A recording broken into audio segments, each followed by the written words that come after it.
On the night of July 22, 1991, Milwaukee was quiet. The streets were still, heavy with summer heat, and most people were asleep, unaware of the horror about to unfold. Then a woman began screaming. Barefoot and terrified, she ran through the streets, waving her arms, calling for help. She clung to a man, trying desperately to pull him away. Her fear was raw and urgent. Police arrived quickly. The man beside her was calm, polite, soft-spoken. He explained that the woman was confused and intoxicated and that there had been a misunderstanding. His name was Jeffrey Dahmer. There was no blood, no panic, no visible threat. Just a quiet, ordinary man. But behind the locked door of his apartment at the Oxford Apartments, a darkness waited that would shock the world. At that moment, nothing revealed the monster inside him. To understand how America arrived at that door, we must go back to Jeffrey's childhood. He was born on May 21, 1960, in West Allis, Wisconsin. On the surface, his life seemed ordinary. His father was a chemist, and his mother was intelligent but emotionally unstable. The family moved often, seeking work and stability. Inside the home, however, tension was constant. Arguments were frequent, silence followed, and Jeffrey learned early that emotions could drive people away. He became quiet, withdrawn, and invisible. Teachers described him as polite and distant, rarely causing trouble. Other children did not bully him, they ignored him. Alone, Jeffrey's mind began to wander into strange and dark places. Unlike other children, he was not afraid of death. He examined roadkill, studying animals crushed by cars, learning how bodies worked, how life left them, and how they changed. He collected bones, cleaned them, preserved them. To him, this was curiosity, not cruelty. Dead things were quiet, obedient, and unjudging. His father, unaware, taught him basic chemistry, and these lessons stayed with Jeffrey, giving him knowledge he would later use in horrifying ways. Death became familiar. Familiarity removed fear. By his teenage years, his parents' marriage had collapsed. His mother struggled with mental illness, his father worked long hours, and supervision faded. By 14, Jeffrey began drinking heavily. He brought alcohol to school and drank during the day. Teachers noticed odd behavior, strange noises, fake seizures, but dismissed it. Alcohol softened his anxiety and loneliness, letting his darker fantasies emerge. He did not fantasize about love but about control, about someone who would stay completely, who could not leave. These thoughts frightened him but also comforted him. He never spoke them, and no one knew how deeply they had taken root. In 1978, after graduating high school, Jeffrey's parents divorced. His mother moved away, taking his younger brother. Jeffrey remained alone in the family home, unsupervised. One evening, he picked up a hitchhiker named Stephen Hicks. 18 years old, trusting, unaware he was stepping into the last normal moments of his life. Inside that house, Jeffrey killed him. Not in panic, but deliberately, as fantasy became reality. Afterwards, he cleaned up, disposed of the body, and went on with life. No police came, no questions were asked. In that silence, he learned a chilling lesson: he could commit something unimaginable and remain invisible. In the following years, Jeffrey drifted. College ended quickly. The military expelled him for alcoholism. Jobs came and went. Drinking worsened. Isolation deepened.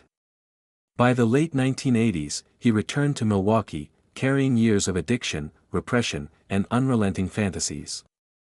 This time, he would not be alone. This time, he had an apartment, and people would start disappearing. Quietly, slowly, almost invisibly, the city remained unaware of the danger behind one closed door. The stage was set for a series of crimes that would shock a nation. After returning to Milwaukee in the late 1980s, Jeffrey Dahmer settled into a life that appeared ordinary to everyone around him. He drifted between short-term jobs, rarely holding one for long. Alcohol remained constant, dulling his anxiety and feeding the fantasies that had never left him. On the surface, he was polite, quiet, and unremarkable, a man who could easily blend into the background. Neighbors rarely noticed him, and when they did, they assumed he was harmless. Inside, however, his thoughts were becoming darker and more structured. He no longer fantasized passively, he imagined control, dominance, and possession. He wanted victims who would stay with him, silent and compliant, completely under his influence. These thoughts consumed him, guiding his actions and shaping his life in ways no one could see. By 1987, he had moved into his first true apartment on North 25th Street. The privacy of an apartment allowed him freedom to act without immediate scrutiny. He began testing his methods, observing human behavior, and identifying vulnerable men who could be manipulated. College students, hitchhikers, and transient men were among his preferred targets, people who were unlikely to be immediately missed. He learned to lure them with alcohol, promises of money, or companionship. Once inside, he could isolate them, gain control, and begin his rituals. His early interest in anatomy, combined with a meticulous attention to detail, allowed him to plan carefully, ensuring that the acts went as he intended. It was no longer fantasy, it was careful execution. During this period, he became aware of the importance of appearances. Neighbors occasionally complained of odd smells or noises, but he minimized them, keeping the apartment seemingly normal. Outside, he remained polite and unassuming, blending effortlessly with society. Inside, he was in total control. Each act, luring, incapacitating, and disposing of victims, was methodical. He had learned early that the world could be indifferent and that indifference could be exploited. Each time he succeeded without detection, he grew bolder, more confident. Close calls were lessons rather than deterrents. He learned the safest neighborhoods, the best hours, and the most easily influenced victims. Control itself became the thrill, more than the act of killing. By 1988, his methods had become routine. Victims arrived. He executed his plans. Remains were hidden, disposed of, or preserved. Each success confirmed that he could act in plain sight and remain unnoticed. He began keeping private reminders of his victims, small tokens that allowed him to relive the events in solitude. These mementos were never visible to anyone else, they were personal relics of control and power. The acts themselves became rehearsed and deliberate. Every step was calculated. Every detail considered. The habits, fantasies, and skills cultivated since childhood had now fully merged into a pattern that was terrifyingly consistent. Despite the darkness inside, his exterior life remained mundane. He continued to drink alone, but he also appeared socially presentable when necessary. No one suspected the rituals, the growing number of victims, or the depth of his obsession. The contrast between his calm, polite exterior and the horrors behind his apartment doors allowed him to evade suspicion for years. Milwaukee's streets were unaware that a predator operated within their midst, invisible, patient, and ready to strike again. Jeffrey Dahmer's double life persisted quietly. The city continued to sleep, oblivious. Each night, his apartment became the stage for acts that were methodical, deliberate, and hidden. Outside, he was invisible. Inside, he was fully realized as a predator, meticulously planning, waiting for the next opportunity, and perfecting the chilling art of remaining unseen. By 1989, Jeffrey Dahmer's confidence had grown. He had perfected the ways to lure and manipulate his victims, and he understood the patterns that allowed him to remain undetected. Each act of violence was calculated, each choice deliberate. He studied how to isolate men who were vulnerable, trusting, or transient. College students, young men who had no close family nearby, and hitchhikers became his targets. He used alcohol and promises of money to gain their trust, to draw them into his apartment without suspicion. Once inside, he controlled every detail of the encounter. His prior experiences with anatomy, chemicals, and observation of death gave him knowledge few could match. He was methodical, precise, and patient. During this time, Jeffrey also became obsessed with his own privacy. The apartment was both a sanctuary and a crime scene. He learned how to control odors, conceal evidence, and avoid leaving traces that could be noticed by neighbors. He maintained a polite, quiet exterior, blending into the life of the city. The contrast between his public persona and his private acts became a tool. The calm, ordinary man outside the door concealed the predator within. He carefully monitored his surroundings, noting the routines of neighbors, the timing of police patrols, and the times when the streets were quiet. Every decision was calculated to maximize control and minimize risk. Jeffrey's obsession extended beyond killing. He began preserving small parts of his victims, keeping them hidden within the apartment. These items were private trophies, a way to relive control and dominance in solitude. He would examine them carefully, studying them, internalizing the power they gave him. The acts of killing and controlling became intertwined with ritual. The repetition was a reinforcement, a psychological cycle that strengthened his obsession. Over time, he refined techniques to sedate, manipulate, and dispose of victims with minimal risk of discovery. He was no longer improvising, he was performing a carefully rehearsed series of acts. Despite the horrors within, his outward life appeared mundane. He continued to drink heavily but also engaged politely with strangers when needed. Socially, he could pass as ordinary. He lived a double life, one that allowed him to move unnoticed while carrying out acts no one suspected. The incongruence between the polite, quiet man and the hidden predator made him almost invisible. Milwaukee remained unaware that one of its residents had become a serial killer, quietly perfecting his methods behind closed doors. The psychological transformation was complete. The shy, withdrawn boy who had collected bones and studied death in childhood had evolved into a patient, calculating predator. Each act reinforced the next. Each success emboldened him further. He no longer feared consequences, he had learned that society often overlooks the quiet, polite individual, and he exploited that knowledge fully. His life became a sequence of opportunities, each step carefully planned to gain control and avoid detection. As the late 1980s turned into 1990, the city remained unaware of the danger hiding among them. Jeffrey Dahmer's apartment became the epicenter of unspeakable crimes, meticulously executed in private, while the world outside continued in ignorance. His methods were perfected, his fantasies fully realized, and his appetite for control insatiable. Each night, he waited, patient, for the next opportunity, confident that he could continue operating in plain sight. Milwaukee slept unknowingly, while a monster refined his craft in silence. By 1990, Jeffrey Dahmer's confidence and methods had become even more refined.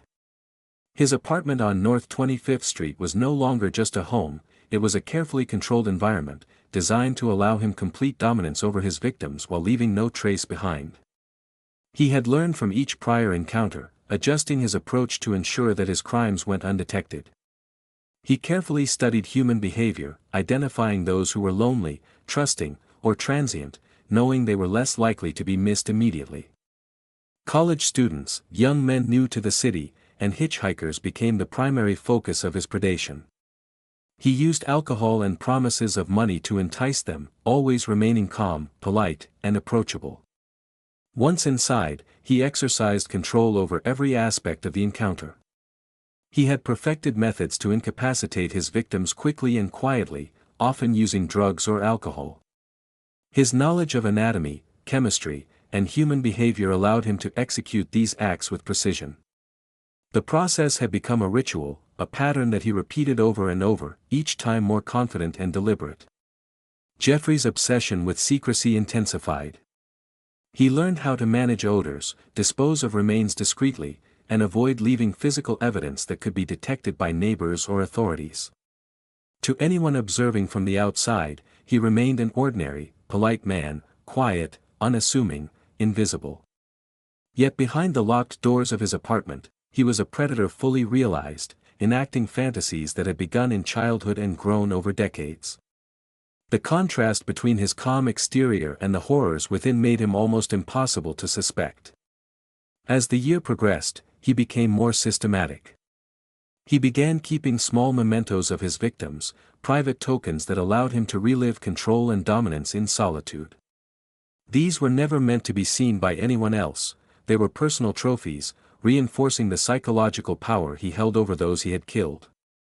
Each successful act emboldened him, increasing his confidence in his ability to operate without detection. Close calls were lessons rather than deterrents, teaching him the best hours to act, the neighborhoods with the least attention, and the kinds of victims most easily manipulated. Despite his growing darkness, his outward life remained ordinary. He continued to drink, sometimes alone, sometimes socially. He interacted politely with neighbors, never drawing suspicion. Socially, he could pass as an unremarkable member of the community. The city remained oblivious to the danger in its midst. The man who appeared quiet and polite outside his apartment was, in reality, a meticulous predator with an insatiable need for control and domination. Each night, he waited for the next opportunity, perfectly aware of how to avoid detection. The psychological evolution that had begun in childhood, the fascination with death, the desire for control, the ability to detach from morality, had reached its peak. Jeffrey Dahmer was no longer simply experimenting, he was fully committed to a pattern of serial killing. Each act was deliberate, each choice calculated, each detail meticulously executed. He had transformed from a lonely, withdrawn boy into a patient, calculating predator, fully aware of his methods and their consequences, or lack thereof. As Milwaukee continued its quiet nights, the city slept unknowingly while one of its residents refined a horrific craft behind closed doors. The apartment had become a private world where control, domination, and death intertwined, shielded from the ordinary eyes of the community.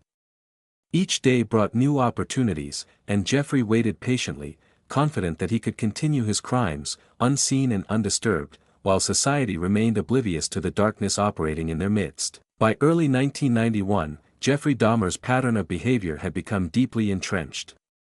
He had mastered the art of luring, controlling, and disposing of his victims, and he had grown confident in his ability to act without detection. Each encounter followed a methodical process, identifying a vulnerable young man, enticing him with alcohol or money, gaining his trust, and bringing him to the apartment. Once inside, he exercised complete control, manipulating the situation with precision. His knowledge of anatomy and human behavior allowed him to subdue victims efficiently and without unnecessary risk. Each act reinforced the power he felt over life and death. Jeffrey's apartment had become both a laboratory and a sanctuary. The space was meticulously organized to facilitate his rituals. He learned to manage the smells, dispose of evidence discreetly, and avoid detection by neighbors or authorities. Outside the apartment, he remained quiet, polite, and unobtrusive, a man who could walk through the streets unnoticed, blending seamlessly into society. This duality, the polite exterior and the hidden predator, was key to his ability to operate undisturbed. Milwaukee remained unaware of the danger hiding in plain sight. By this time, he had begun keeping private reminders of his victims.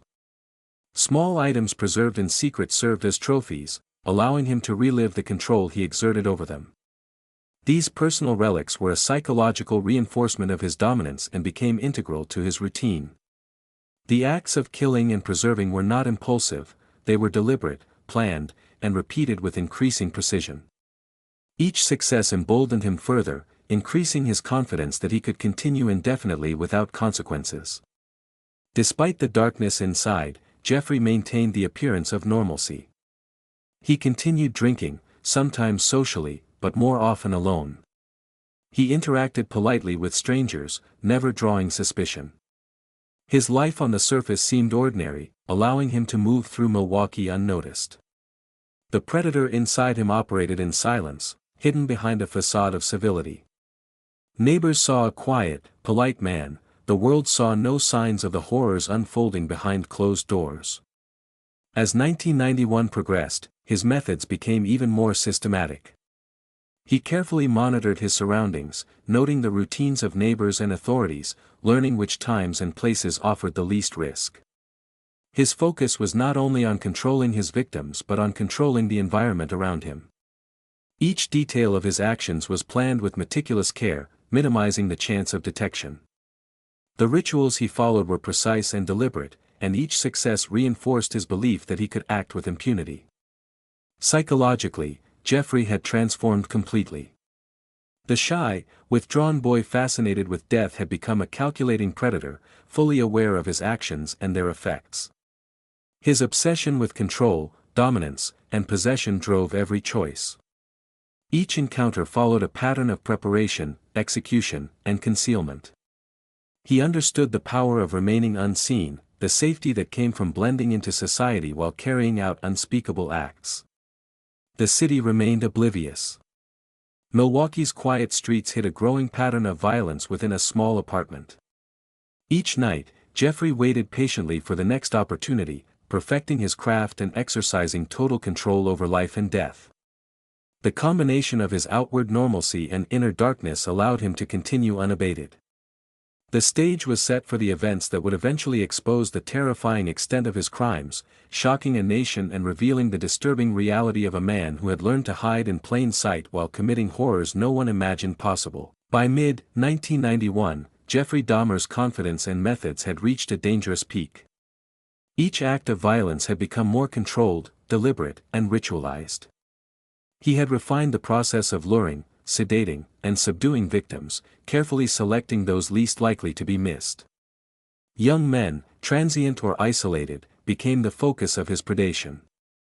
He enticed them with alcohol, companionship, or promises of money, always maintaining a calm and polite demeanor that masked the dark intentions inside his mind.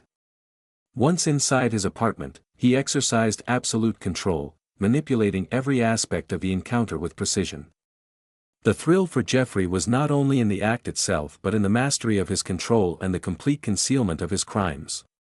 The apartment had become a laboratory of obsession. Jeffrey meticulously managed every detail to avoid detection. He learned to control odors, hide evidence, and ensure no neighbor or passerby would suspect anything unusual. The contrast between his polite exterior and the hidden horrors of the apartment allowed him to operate undisturbed. To the outside world, he was an ordinary man; inside, he was a predator perfecting his craft. Every action was planned and executed with precision, a pattern reinforced by years of preparation, curiosity about death, and early experiences with isolation. By this time, he had begun keeping more elaborate mementos of his victims, personal relics that allowed him to relive his control privately. These items, hidden and never intended to be seen by others, became psychological reinforcement for his obsession with dominance and permanence. Each successful act emboldened him, confirming that he could act with impunity while maintaining a veneer of normalcy. The rituals he followed were increasingly systematic, executed with the precision of someone who had spent years studying death, control, and human behavior. Outside the apartment, Jeffrey's life appeared ordinary. He continued drinking, often alone, and occasionally interacted politely with strangers.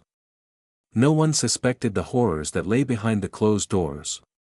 His quiet, unassuming demeanor allowed him to blend seamlessly into society. Milwaukee remained unaware of the danger in its midst. His ability to hide in plain sight, to maintain the illusion of normalcy, was a key component of his predatory success. As 1991 progressed, his strategies became more sophisticated. He learned to read human behavior, identifying the moments when victims were most vulnerable, and perfected the timing of his actions to avoid any unwanted attention. The precision of his methods allowed him to continue undetected while he expanded the number of victims. The psychological transformation that had begun in childhood, fascination with death, isolation, and obsession with control, had now fully matured. Jeffrey Dahmer was no longer an experimenter; he was a calculating, patient predator. Each night, he waited for the next opportunity, confident in his methods and skill at concealment. The apartment became the center of a growing pattern of violence, hidden from the city that remained oblivious.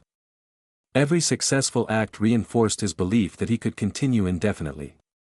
Milwaukee's quiet streets concealed the presence of a man fully realized in his dark obsessions, one who had perfected the art of hiding in plain sight while committing crimes of unimaginable horror.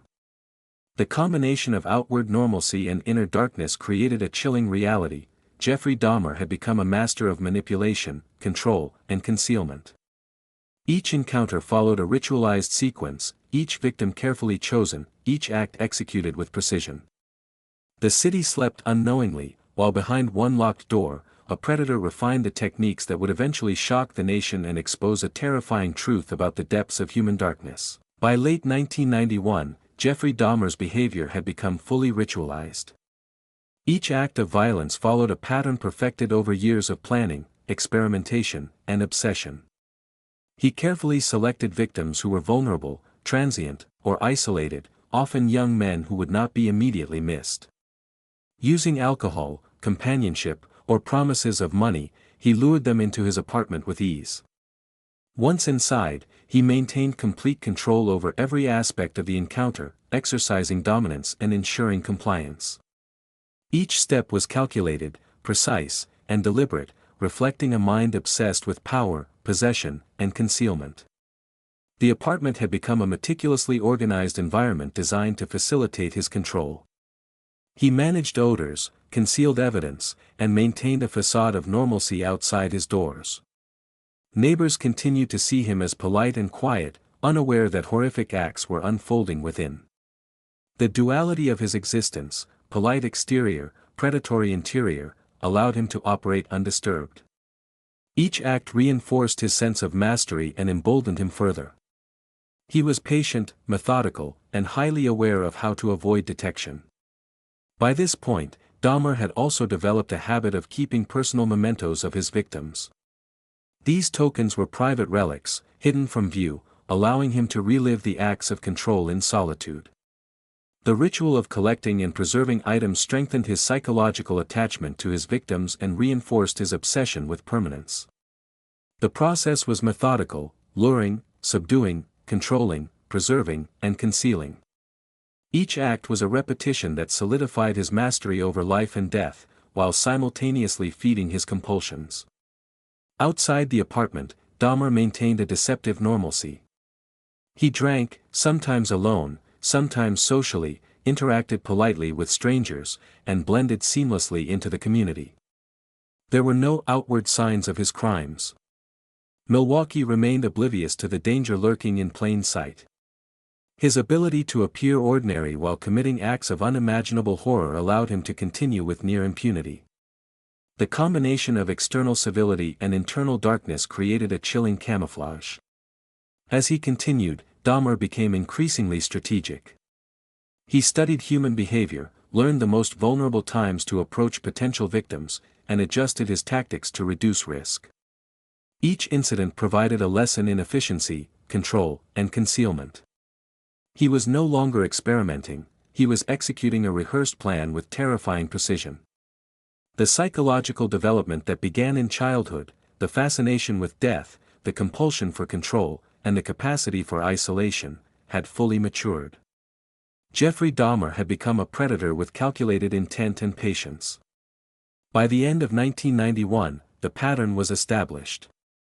The apartment was the epicenter of his acts, a private domain where control, domination, and death intertwined. Each night, he waited for the next opportunity, confident in his ability to execute his rituals without interruption. The city remained unaware of the growing danger within its streets. Every success reinforced his belief that he could continue indefinitely, his methods perfect, his presence invisible. The horrifying reality was clear: Dahmer had evolved from a quiet, withdrawn boy into a fully realized predator. His outward normalcy shielded him from suspicion, while behind one locked door, he honed his techniques for manipulation, control, and murder. Milwaukee unknowingly housed one of the most methodical and dangerous serial killers in American history, a man who had perfected the art of hiding in plain sight while committing crimes that would ultimately shock the nation. By early 1992, Jeffrey Dahmer's apartment had become a carefully controlled environment where he executed his crimes with methodical precision.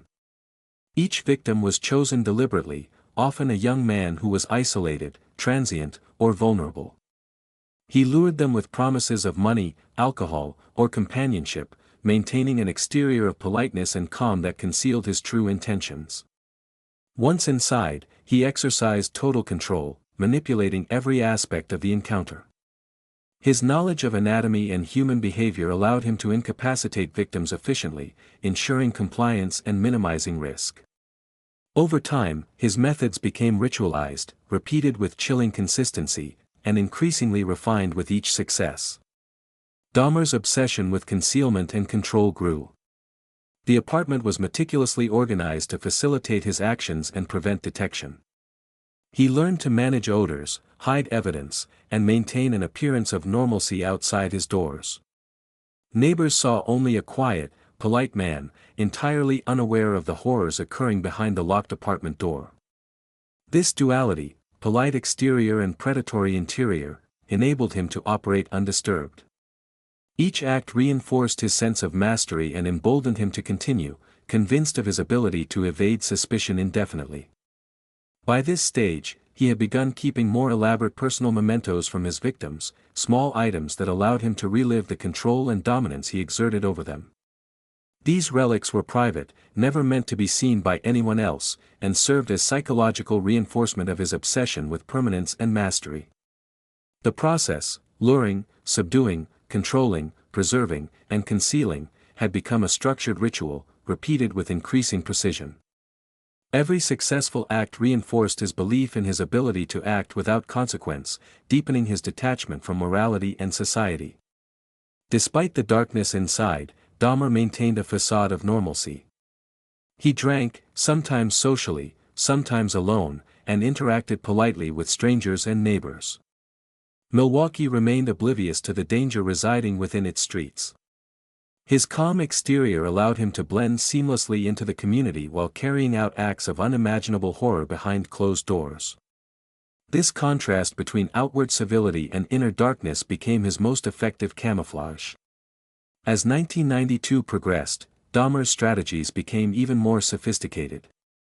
He observed human behavior closely, identifying moments when potential victims were most vulnerable and adjusting his tactics accordingly. Each encounter became a lesson in control, concealment, and efficiency. The rituals he followed were now highly structured, executed with rehearsed precision. No longer an experimenter, he had become a calculating predator. The psychological patterns that began in his childhood, fascination with death, obsession with control, and profound isolation, had matured into a methodical approach to murder. By mid-1992, the apartment was the center of his growing pattern of predation. Each night brought new opportunities for control, domination, and murder. The city outside remained oblivious. Each successful act reinforced Dahmer's confidence, creating a dangerous cycle of predation and concealment. His methods were perfected, his rituals deeply ingrained, and his awareness of the need for secrecy absolute. The chilling truth was evident: Jeffrey Dahmer had fully transformed from a withdrawn, isolated boy into a patient, calculating predator. Milwaukee unknowingly harbored a man capable of committing horrors that would shock the nation. Behind one locked door, he honed techniques for manipulation, control, and murder, all while maintaining a deceptive exterior of normalcy. His life had become a study in duality: an ordinary man outside, a methodical predator inside, poised to continue his crimes until the moment society finally caught up with him. By late 1992, Jeffrey Dahmer's crimes had become increasingly organized and methodical. His apartment had evolved into a carefully controlled environment where he could exercise complete dominance over his victims while minimizing the risk of detection. Each target was selected deliberately: young men who were isolated, transient, or otherwise vulnerable. Dahmer employed alcohol, promises of money, or companionship to gain their trust, presenting himself as a polite and harmless presence. Once inside, he maintained total control, using his knowledge of anatomy, human behavior, and drugs to ensure compliance and minimize resistance. The process was precise and ritualized, repeated with chilling regularity. Dahmer's obsession with concealment intensified. The apartment was meticulously arranged to allow him to manage odors, hide evidence, and maintain a facade of normalcy to outsiders. Neighbors continued to see only a quiet, polite man, oblivious to the horrors unfolding behind closed doors. This contrast, between outward civility and inner darkness, allowed him to operate undisturbed. Each act reinforced his confidence, creating a dangerous cycle in which success emboldened further offenses. He had become a patient, calculating predator, entirely aware of the consequences, or lack thereof, of his actions. He also continued to collect mementos from his victims, small items kept in secret that allowed him to relive the acts in private. These personal relics reinforced his psychological need for control and permanence, deepening his obsession with domination. Every ritual, from luring to subduing, controlling, and concealing, was executed with careful precision, reflecting years of experience and planning. Each successful act further solidified his belief that he could commit unspeakable crimes while remaining invisible to society. Despite the darkness within, Dahmer maintained a facade of normalcy in his public life. He drank alcohol socially or alone, interacted politely with strangers, and blended seamlessly into the community. No outward signs suggested the horrors occurring in his apartment. Milwaukee remained unaware of the danger in its midst, allowing him to operate with near-total impunity. His ability to appear ordinary while committing atrocities was a key component of his long-term success. By 1993, Dahmer had become even more systematic. He monitored human behavior closely, learning the optimal times and conditions for luring victims. Each encounter provided insight into how to refine his methods and avoid detection. The psychological development that had begun in childhood, fascination with death, compulsion for control, and isolation, had matured fully. Dahmer was no longer a boy experimenting with dark impulses, he had become a calculated predator, performing murders with methodical efficiency. The apartment had become the epicenter of his criminal life, a private domain where he perfected control, manipulation, and ritualized violence. Each night, he awaited new opportunities, confident that he could continue indefinitely. Milwaukee's quiet streets hid the presence of a growing danger, and each success reinforced his belief in the invulnerability of his methods. His rituals and precautions were deeply ingrained, making him an exceptionally careful and dangerous predator. The reality was stark. Jeffrey Dahmer had fully transformed from a withdrawn, curious boy into a patient, calculating serial killer. Behind one locked door, he honed techniques of manipulation, control, and murder, all while maintaining the appearance of a normal, polite man. Milwaukee unknowingly sheltered one of the most methodical serial killers in American history, a man capable of committing acts that would ultimately shock the nation and expose the terrifying duality of human behavior, ordinary on the outside, monstrous on the inside. By early 1993, Jeffrey Dahmer's methods had reached a level of terrifying efficiency. Each step of his crimes, from identifying a target to luring, controlling, and ultimately killing, was executed with precision. Young men, often isolated or transient, became the focus of his predation. Dahmer relied on alcohol, promises of money, and companionship to gain trust, presenting himself as a harmless, polite man.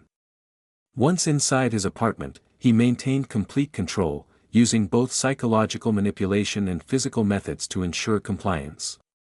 His knowledge of anatomy, chemistry, and human behavior gave him an advantage few could have anticipated, allowing him to operate without immediate consequence.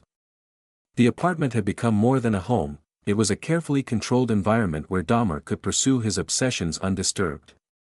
He managed every detail, from the layout of the space to the disposal of evidence. Odors were concealed, remains hidden, and any signs of wrongdoing meticulously erased. Outside, his quiet demeanor and polite interactions with neighbors allowed him to maintain the illusion of normalcy. Milwaukee remained unaware of the danger lurking in plain sight. Each act reinforced his confidence, emboldening him to continue. The predator inside him was patient, methodical, and fully aware of the risks, but confident in his ability to remain unseen. During this period, Dahmer's rituals became increasingly sophisticated.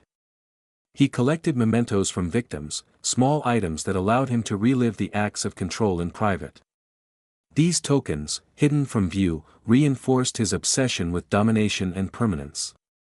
The cycle of luring, subduing, controlling, preserving, and concealing had become a ritualized process, each repetition strengthening his psychological attachment to power. With every success, he grew bolder, more organized, and more careful, refining his methods to ensure minimal risk of discovery. Despite the horrors within, Dahmer's outward life remained deceptively ordinary. He drank, often alone, and maintained social interactions that appeared polite and conventional. Neighbors saw no signs of danger, and the city remained unaware of the growing pattern of crimes.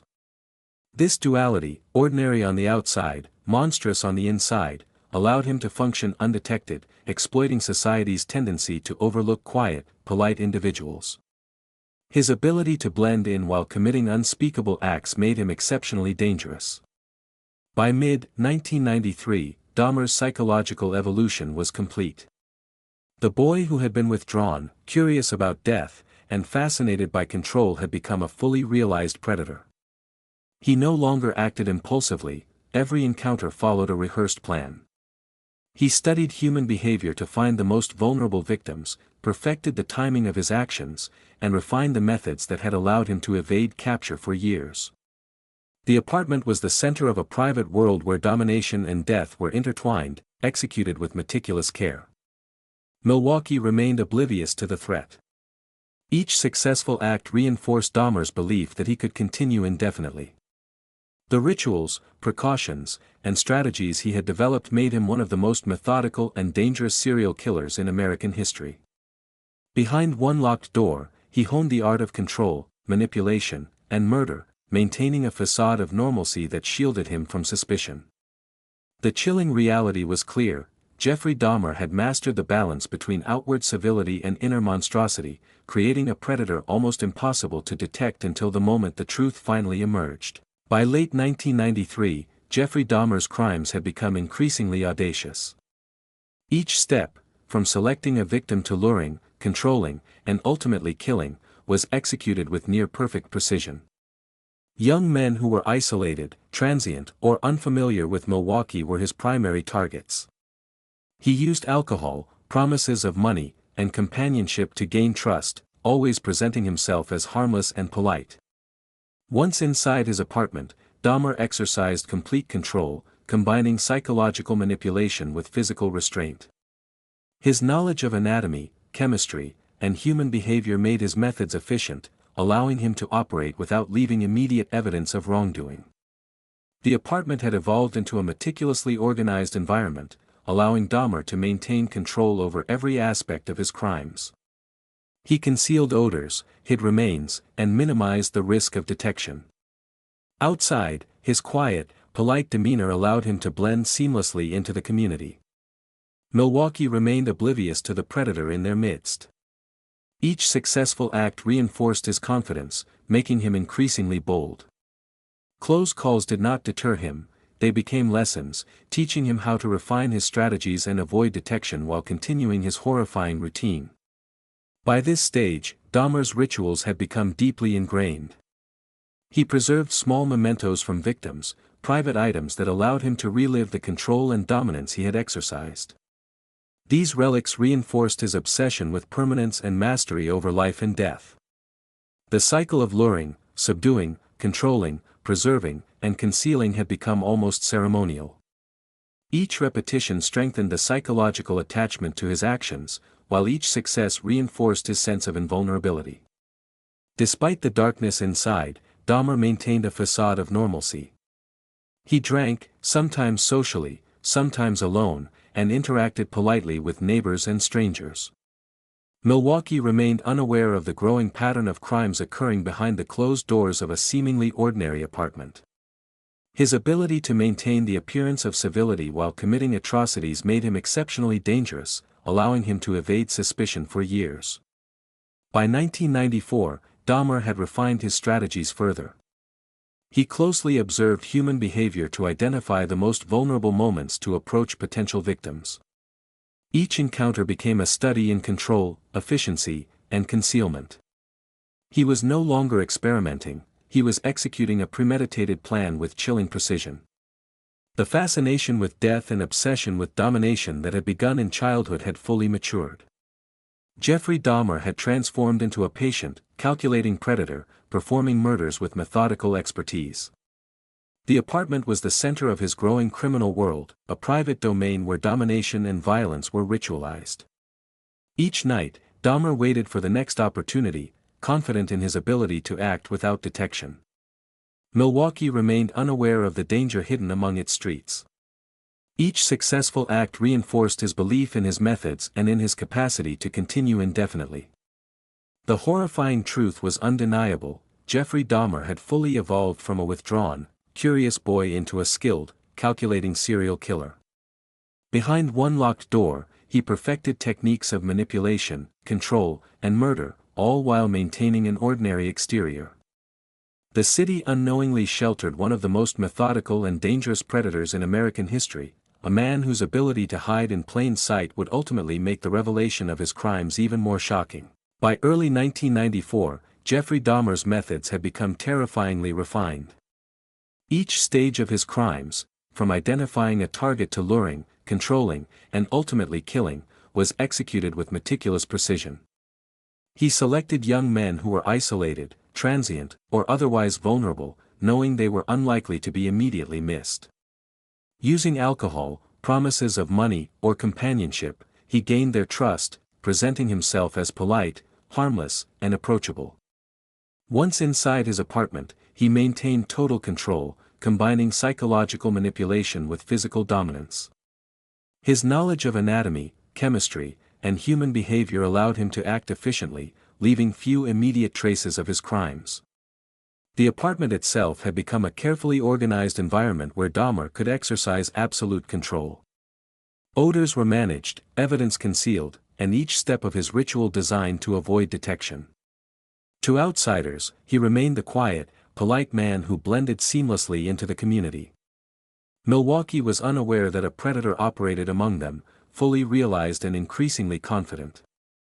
Every success reinforced his methods and emboldened him to continue. Close calls became lessons, teaching him how to avoid discovery while maintaining his carefully constructed routine. By this time, Dahmer's obsession with control extended to keeping mementos from his victims. These private items, hidden from view, allowed him to relive the acts in solitude and reinforced his psychological attachment to dominance and permanence. The cycle, luring, subduing, controlling, preserving, and concealing, had become ritualized. Each repetition strengthened his obsession and reinforced the belief that he could continue his actions without consequence. Despite the horrors within, Dahmer maintained a facade of normalcy. He drank alcohol socially or alone, and interacted politely with neighbors and strangers. Milwaukee remained oblivious to the growing pattern of violence occurring behind the doors of his apartment. The contrast between his outward civility and the inner darkness of his apartment allowed him to function undetected, exploiting society's assumption that polite, quiet men are harmless. By mid-1994, Dahmer had further refined his techniques. He carefully studied human behavior, identifying the moments when potential victims were most vulnerable, and perfected the timing and methods of his luring. Each encounter became a calculated exercise in control, executed with chilling precision. The psychological patterns that had begun in childhood, the fascination with death, the need for dominance, and the ability to isolate himself emotionally, had now matured fully. Dahmer was no longer experimenting, he had become a predator executing premeditated acts with methodical expertise. The apartment remained the epicenter of his private world. Every night brought new opportunities for domination, manipulation, and murder. Milwaukee's streets were unaware of the danger within their midst. Each act of control and concealment reinforced his confidence in his ability to act undisturbed. His routines and rituals were deeply ingrained, making him exceptionally careful, patient, and dangerous. The reality was stark: Jeffrey Dahmer had transformed completely from a withdrawn, curious boy into a fully realized, calculating serial killer. Behind a locked door, he perfected techniques of manipulation, domination, and murder, all while maintaining the appearance of a polite, ordinary man. Milwaukee unknowingly harbored one of the most methodical predators in American history, a man capable of committing acts so horrifying that their eventual revelation would shock a nation and expose the chilling duality of human nature. By late 1994, Jeffrey Dahmer's crimes had become fully ritualized and increasingly audacious. Each step, from selecting a victim to luring, controlling, and ultimately killing, was executed with meticulous precision. He continued to target young men who were isolated, transient, or otherwise vulnerable, knowing they were unlikely to be missed immediately. Using alcohol, promises of money, or companionship, he gained trust, presenting himself as polite and harmless. Once inside his apartment, he maintained total control, employing both psychological manipulation and physical dominance. His knowledge of anatomy, chemistry, and human behavior made him exceptionally efficient, minimizing risk while maximizing control. The apartment had evolved into a private laboratory for Dahmer's obsessions. Every detail was controlled, odors managed, evidence hidden, and routine structured to avoid suspicion. Outside, he appeared as a polite, quiet man, blending seamlessly into Milwaukee's community. The contrast between his ordinary exterior and the horrors within allowed him to operate undisturbed. Each successful act reinforced his methods and emboldened him to continue. Close calls did not deter him, they became lessons in efficiency, concealment, and timing, teaching him how to perfect his craft. By this stage, Dahmer's collection of personal mementos had grown. Small items from victims, hidden and private, allowed him to relive the acts of dominance and control. These relics reinforced his obsession with permanence and mastery over life and death. The ritual of luring, subduing, controlling, preserving, and concealing had become a structured, almost ceremonial process. Each repetition strengthened the psychological attachment to his actions and reinforced the belief that he could continue indefinitely without consequence. Despite the darkness within, Dahmer maintained the facade of a normal life. He drank alcohol socially or alone, maintained polite interactions with neighbors, and blended seamlessly into society. Milwaukee remained unaware of the growing pattern of crimes occurring behind closed doors. His outward civility masked the horrifying reality of his apartment, enabling him to operate undetected.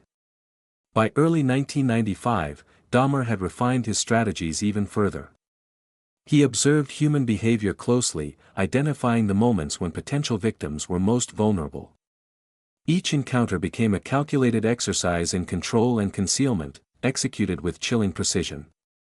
The psychological patterns that began in childhood, the fascination with death, the obsession with control, and the capacity for emotional detachment, had fully matured. Dahmer was no longer experimenting. He had become a methodical predator, executing premeditated acts with deliberate care. The apartment was the center of a private, ritualized world where control, domination, and death intertwined. Each night brought new opportunities for manipulation and murder, and the city outside remained oblivious. Each success reinforced Dahmer's confidence in his ability to act undisturbed. His meticulous routines and careful planning made him exceptionally patient and dangerous. The reality was chilling. Jeffrey Dahmer had transformed from a withdrawn, curious boy into a fully realized, calculating serial killer. Behind one locked door, he honed techniques of manipulation, domination, and murder while maintaining the appearance of a polite, ordinary man. Milwaukee unknowingly sheltered one of the most methodical predators in American history, a man whose crimes would ultimately shock a nation and expose the terrifying duality of human nature, ordinary on the outside, monstrous on the inside. By mid-1995, Jeffrey Dahmer's behavior had evolved into a routine of terrifying precision. Each step of his crimes, from selecting a victim to luring, controlling, and killing, was executed with methodical care. He targeted young men who were isolated, transient, or otherwise vulnerable, using alcohol, promises of money, or companionship to gain their trust. To the outside world, he remained polite and unassuming, blending seamlessly into Milwaukee's community. Once inside his apartment, he maintained total control over his victims, employing both psychological manipulation and physical dominance. His deep knowledge of anatomy, chemistry, and human behavior allowed him to act efficiently, leaving minimal traces of evidence. The apartment itself had become a controlled environment where Dahmer could conduct his rituals undisturbed. He managed every detail, odors were contained, evidence was concealed, and routines were structured to minimize risk. Neighbors saw only a quiet, polite man, completely unaware of the horrors occurring behind closed doors. This duality, the polite exterior and predatory interior, enabled him to operate undisturbed for years. Each successful act reinforced his confidence and emboldened him to continue. Close calls were not deterrents but lessons in efficiency, teaching him how to refine his tactics and reduce detection. By this stage, Dahmer had developed a more extensive collection of mementos from his victims. These private relics, kept hidden, allowed him to relive the acts of control and dominance in solitude. The cycle, luring, subduing, controlling, preserving, and concealing, had become ritualized, almost ceremonial. Each repetition strengthened his psychological attachment to his crimes and reinforced the belief that he could act with impunity. The acts themselves were no longer impulsive, they were meticulously planned, executed, and preserved. Despite the darkness within, Dahmer maintained a facade of normalcy. He drank alcohol socially or alone, interacted politely with neighbors, and blended seamlessly into the community. Milwaukee remained oblivious to the growing pattern of violence occurring behind the doors of his apartment. The contrast between his calm, ordinary exterior and the horrors within allowed him to evade suspicion and operate without interference. By late 1995, Dahmer had refined his predatory strategies even further. He studied human behavior closely, identifying moments when victims were most vulnerable. Each encounter became a precise exercise in control and concealment, executed with chilling expertise. The psychological patterns that had begun in his childhood, the fascination with death, the need for dominance, and emotional detachment, had fully matured. Dahmer was no longer experimenting, he had become a calculated predator performing premeditated murders with skillful precision. The apartment had become the center of a private world where domination, control, and death were ritualized. Each night brought new opportunities for manipulation and murder, while the city outside remained unaware of the threat. Each successful act reinforced Dahmer's belief in his ability to operate undisturbed. His routines, rituals, and meticulous planning made him exceptionally patient, disciplined, and dangerous. The chilling reality was undeniable: Jeffrey Dahmer had fully transformed from a withdrawn, curious boy into a calculating, methodical serial killer. Behind one locked door, he perfected the techniques of manipulation, control, and murder, while maintaining the appearance of a polite, ordinary man. Milwaukee unknowingly harbored one of the most methodical predators in American history, a man whose crimes would ultimately shock a nation and reveal the horrifying duality of human nature, ordinary on the outside, monstrous on the inside. By early 1996, Jeffrey Dahmer's crimes had become fully ritualized, executed with a terrifying combination of patience, calculation, and precision. Each step, from selecting a target to luring, controlling, and ultimately killing, was carefully planned and repeated. He targeted young men who were isolated, transient, or otherwise vulnerable, using alcohol, promises of money, or companionship to gain their trust. On the outside, he remained a polite, quiet, and unassuming man, blending seamlessly into Milwaukee's community. Once inside his apartment, he maintained total control over his victims, relying on psychological manipulation, sedatives, and physical restraint. His knowledge of anatomy, chemistry, and human behavior allowed him to execute his acts efficiently, leaving minimal evidence behind. The apartment had become a private laboratory for his obsessions. Every detail was managed, odors were concealed, evidence carefully hidden, and routine structured to reduce the risk of discovery. Neighbors and acquaintances continued to see only a polite, quiet man, entirely unaware of the horrors taking place behind closed doors. This duality, ordinary on the outside, monstrous on the inside, enabled Dahmer to operate undisturbed, each successful act reinforcing his confidence and emboldening him to continue. Near misses were not deterrents but lessons, teaching him how to refine his methods, timing, and control. By this stage, Dahmer's collection of personal mementos had grown even more elaborate.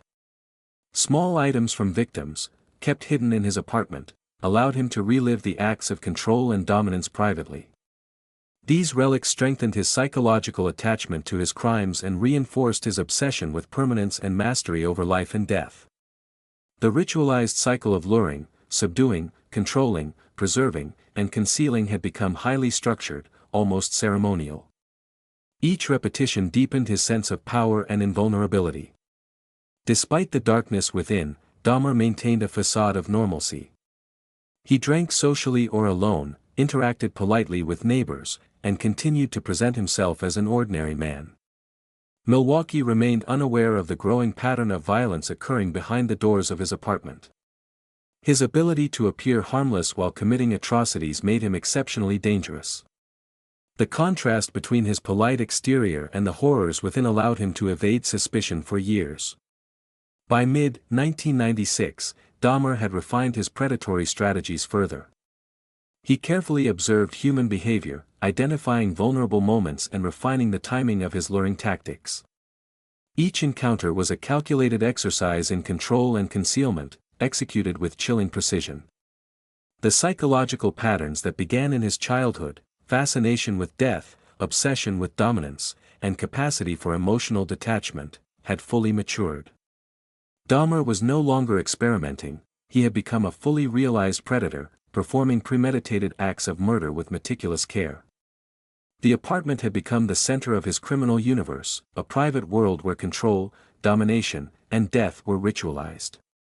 Each night presented new opportunities for manipulation and murder, while the city outside remained oblivious. Every successful act reinforced his confidence in the effectiveness of his methods and his ability to remain undetected. His meticulous routines, careful planning, and ritualized behavior made him extraordinarily patient and dangerous. The chilling reality was undeniable: Jeffrey Dahmer had transformed completely from a withdrawn, curious boy into a calculating, methodical serial killer. Behind one locked door, he perfected techniques of manipulation, control, and murder while maintaining the appearance of a polite, ordinary man. Milwaukee unknowingly sheltered one of the most methodical and dangerous predators in American history, a man whose crimes would ultimately shock the nation and expose the terrifying duality of human nature, outwardly normal, inwardly monstrous. By late 1996, Jeffrey Dahmer's actions had become increasingly methodical and ritualized. Every stage, from selecting a victim to luring, controlling, and ultimately killing, was carried out with precision. He targeted young men who were isolated, transient, or otherwise vulnerable, using alcohol, money, or companionship as bait. Outwardly, he maintained a polite, quiet, and unassuming appearance, blending into Milwaukee's community.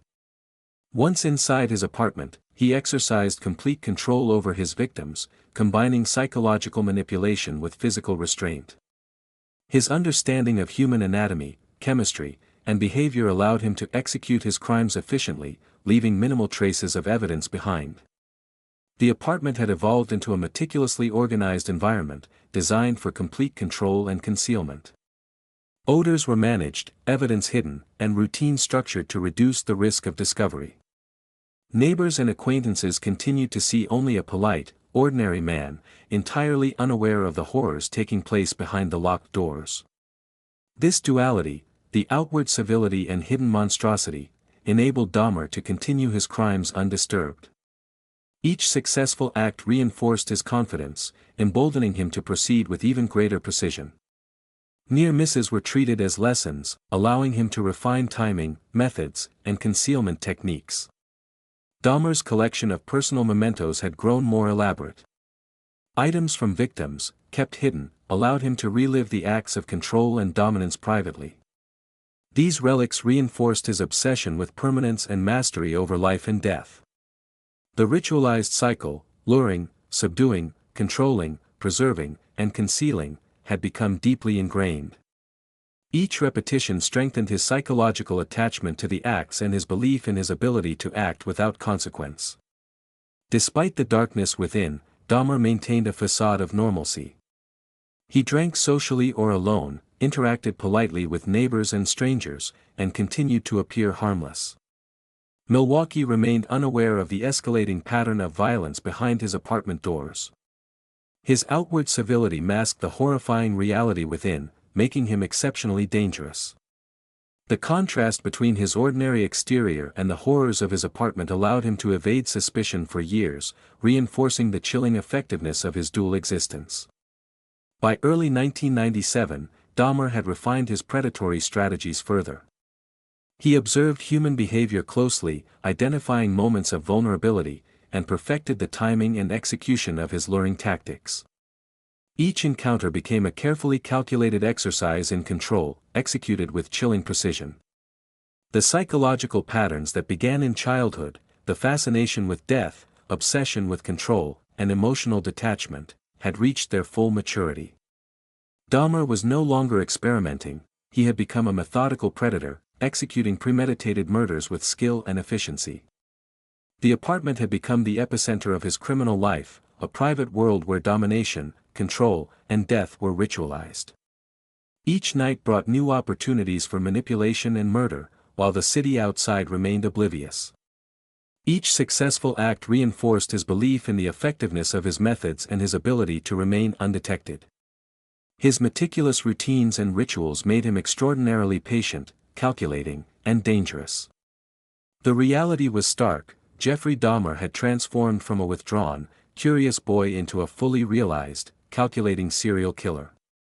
Behind one locked door, he perfected techniques of manipulation, control, and murder, while maintaining the appearance of a polite, ordinary man. Milwaukee unknowingly sheltered one of the most methodical and dangerous predators in American history, a man whose crimes would ultimately shock a nation and expose the horrifying duality of human nature, ordinary on the outside, monstrous on the inside. By mid-1997, Jeffrey Dahmer's crimes had reached a terrifying level of sophistication.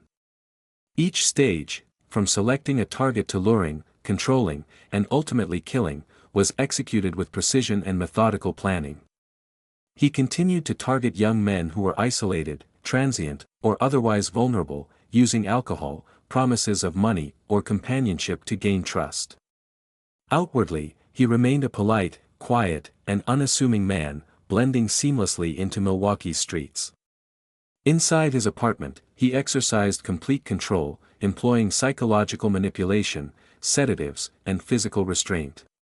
His deep understanding of anatomy, human behavior, and chemistry allowed him to operate efficiently, minimizing risk while maximizing control. The apartment had become a private world where Dahmer's obsession with domination and concealment could be fully realized. Every detail was meticulously managed, odors were controlled, evidence hidden, and routine structured to reduce the chance of discovery. Neighbors continued to see a polite, quiet man, unaware of the growing horror within. This duality, polite exterior, predatory interior, allowed him to operate undisturbed. Each successful act reinforced his confidence and emboldened him further, while near misses became lessons in refining timing, concealment, and control. Dahmer's collection of personal mementos had grown increasingly elaborate. These items, hidden from view, allowed him to relive the acts of dominance and control privately. The ritualized cycle of luring, subduing, controlling, preserving, and concealing had become ingrained, almost ceremonial. Each repetition strengthened his psychological attachment to the acts and reinforced his belief that he could continue without consequence. His crimes were no longer impulsive, they were premeditated, carefully executed, and reinforced by years of experience. Despite the darkness within, Dahmer maintained a facade of normalcy. He drank socially or alone, interacted politely with neighbors and strangers, and appeared harmless. Milwaukee remained oblivious to the escalating pattern of violence occurring behind his apartment doors. This outward civility masked the horrifying reality within, making him exceptionally dangerous. The contrast between his polite exterior and the horrors inside allowed him to evade suspicion for years, illustrating the terrifying duality of his existence. By late 1997, Dahmer had refined his predatory strategies even further. He studied human behavior to identify moments of vulnerability and perfected the timing and execution of his luring tactics. Each encounter became a calculated exercise in control and concealment, executed with chilling precision. The psychological patterns that had begun in his childhood, the fascination with death, obsession with domination, and emotional detachment, had reached full maturity. Dahmer had evolved into a methodical predator, executing premeditated murders with meticulous care. The apartment had become the epicenter of his criminal universe, a private domain where control, domination, and death were ritualized. Each night offered new opportunities for manipulation and murder, while Milwaukee remained unaware of the danger within their midst. Every successful act reinforced Dahmer's confidence in the effectiveness of his methods and his ability to remain undetected. His routines, planning, and rituals made him exceptionally patient, disciplined, and dangerous. The chilling reality was clear: Jeffrey Dahmer had fully transformed from a withdrawn, curious boy into a calculating, methodical serial killer. Behind one locked door, he perfected techniques of manipulation, control, and murder, while maintaining the appearance of a polite, ordinary man. Milwaukee unknowingly harbored one of the most methodical predators in American history, a man whose crimes would ultimately shock the nation and reveal the terrifying duality of human nature: outwardly normal, inwardly monstrous. By early 1998, Jeffrey Dahmer's crimes had become an almost mechanical routine. Each stage, from identifying and selecting a victim to luring, controlling, and ultimately killing, was executed with chilling precision. He continued to target young men who were isolated, transient, or otherwise vulnerable, using alcohol, promises of money, or companionship as bait. On the outside, he remained a polite, quiet, and unassuming man, blending seamlessly into Milwaukee's streets. Once inside his apartment, he maintained total control, combining psychological manipulation, sedatives, and physical restraint. His knowledge of human anatomy, chemistry, and behavior allowed him to act efficiently, leaving minimal evidence behind. The apartment had become a meticulously organized environment, designed for complete control and concealment. Every detail was managed, odors were contained, evidence was hidden, and routines were carefully structured to minimize the risk of discovery. Neighbors and acquaintances continued to see only a polite, ordinary man, entirely unaware of the horrors occurring behind closed doors. This duality, outward civility paired with inner monstrosity, enabled Dahmer to continue undisturbed. Each successful act reinforced his confidence, while near misses became lessons to further refine his methods and timing. By this point, Dahmer's collection of mementos had expanded. Small items from his victims, hidden and private, allowed him to relive the acts of control and domination in solitude. These relics strengthened his psychological attachment to the crimes and reinforced his obsession with permanence and mastery over life and death. The ritualized cycle, luring, subduing, controlling, preserving, and concealing, was deeply ingrained. Each repetition solidified his belief in his ability to act without consequence, making his crimes increasingly methodical and premeditated. Despite the horrors inside, Dahmer maintained a facade of normalcy. He drank socially or alone, interacted politely with neighbors and strangers, and continued to appear harmless. Milwaukee remained oblivious to the growing pattern of violence behind his apartment doors. The contrast between his ordinary exterior and the hidden horrors allowed him to evade suspicion for years, illustrating the terrifying duality of his existence.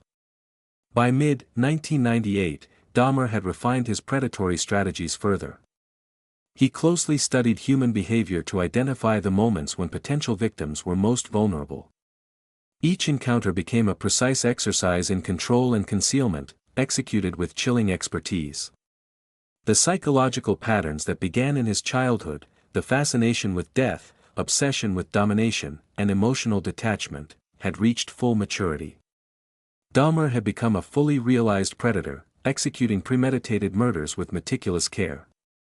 The apartment was the center of a private world where domination, control, and death were ritualized. Each night brought new opportunities for manipulation and murder, while the city outside remained unaware. Each successful act reinforced Dahmer's confidence in his methods and his ability to remain undetected. His routines, planning, and rituals made him extraordinarily patient, disciplined, and dangerous. The stark reality was undeniable: Jeffrey Dahmer had fully transformed from a withdrawn, curious boy into a calculating, methodical serial killer. Behind one locked door, he perfected techniques of manipulation, control, and murder, while maintaining the appearance of a polite, ordinary man. Milwaukee unknowingly sheltered one of the most methodical predators in American history, a man whose crimes would ultimately shock the nation and expose the horrifying duality of human nature, ordinary on the outside, monstrous on the inside. By late 1998, Jeffrey Dahmer's crimes had reached a peak of calculated precision. Each step, from selecting a target to luring, controlling, and ultimately killing, was carried out with meticulous care. He continued to prey on young men who were isolated, transient, or otherwise vulnerable, using alcohol, promises of money, or companionship to gain their trust. Outwardly, he remained polite, quiet, and unassuming, blending seamlessly into Milwaukee's community. Inside his apartment, he exercised total control, relying on psychological manipulation, sedatives, and physical restraint. His understanding of human behavior, anatomy, and chemistry allowed him to act efficiently, leaving minimal evidence behind. The apartment had become the central hub of his private obsessions.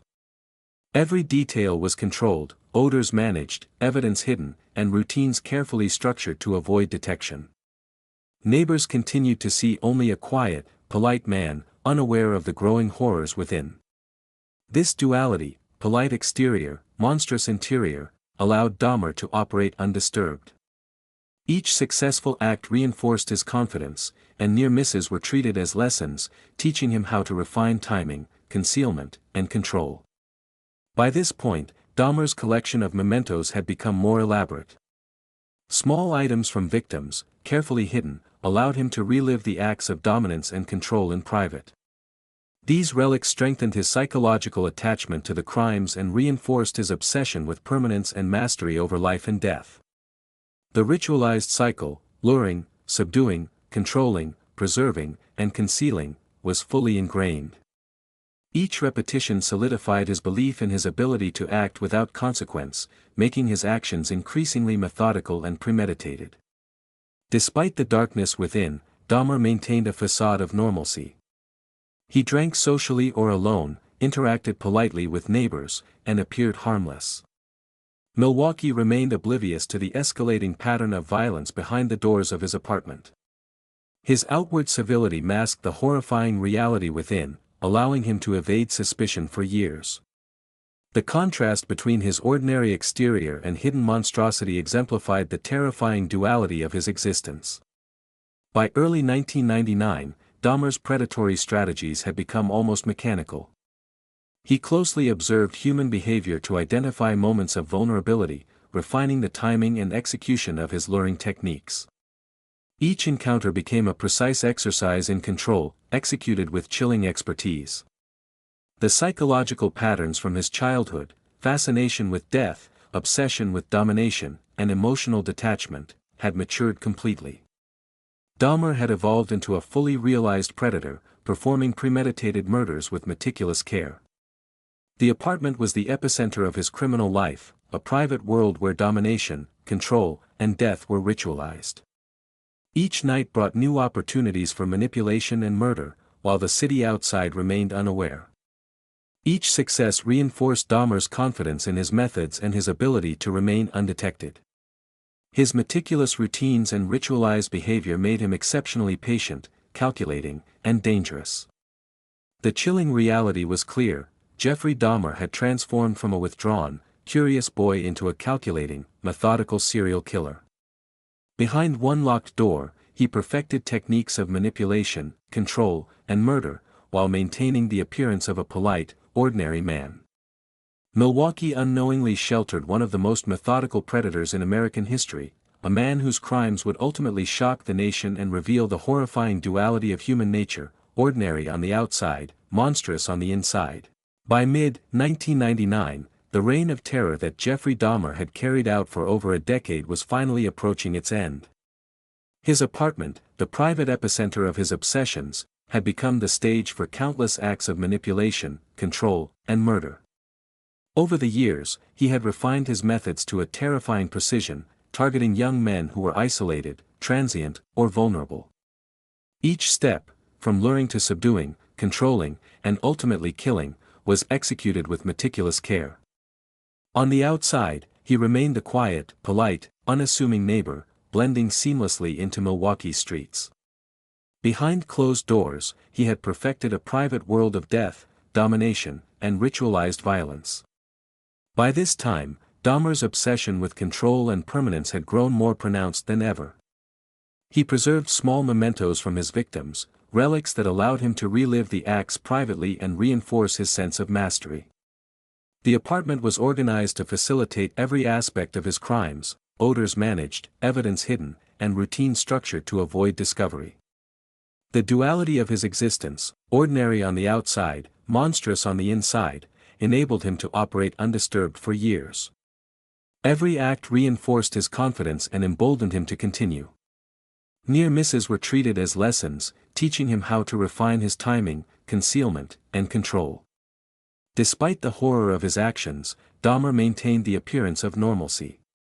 He drank socially or alone, interacted politely with neighbors and strangers, and continued to blend into the community. Milwaukee remained oblivious to the escalating pattern of violence behind the locked doors of his apartment. His ordinary exterior masked the horrifying reality within, a contrast that allowed him to evade detection and continued his reign of terror. By mid-1999, Dahmer's predatory strategies had reached their peak. He closely observed human behavior, identifying moments of vulnerability, and perfected the execution of his luring tactics. Each encounter was a calculated exercise in domination and control. The psychological patterns that had begun in his childhood, the fascination with death, the obsession with dominance, and emotional detachment, had fully matured. Dahmer was no longer experimenting; he had become a calculated, methodical predator executing premeditated murders with terrifying efficiency. But the end was near. The same meticulous planning that had allowed Dahmer to evade discovery for years ultimately became his undoing. In July 1999, one of his intended victims managed to escape and alert authorities. The police arrived at Dahmer's apartment to discover evidence of his crimes: human remains, photographs, and artifacts of his obsessive rituals. The facade of the polite, quiet man was shattered, revealing the full extent of his depravity to the world. The revelation of Dahmer's crimes shocked Milwaukee, the United States, and the world. Over a decade of murders, manipulation, and horror had been hidden behind the ordinary exterior of a man who seemed unremarkable. His story became a chilling lesson in the duality of human nature, the ability for one individual to appear ordinary and harmless while committing unspeakable acts in secret. Jeffrey Dahmer's arrest marked the end of his reign of terror, but the legacy of his crimes remains. The victims' families, the city of Milwaukee, and society at large were forced to confront the horrifying truth of his actions. Dahmer's life became a case study in pathology, criminal psychology, and the terrifying capability of human deception. He had transformed completely from a withdrawn, curious boy into one of the most methodical and notorious serial killers in American history, a man whose duality and meticulous planning would haunt the world for decades. The story of Jeffrey Dahmer stands as a dark reminder: behind ordinary appearances, human monstrosity can hide, waiting for the moment to reveal itself. His crimes were not random acts of violence but the result of decades of planning, obsession, and ritualized control, a chilling testament to the terrifying extremes of human behavior.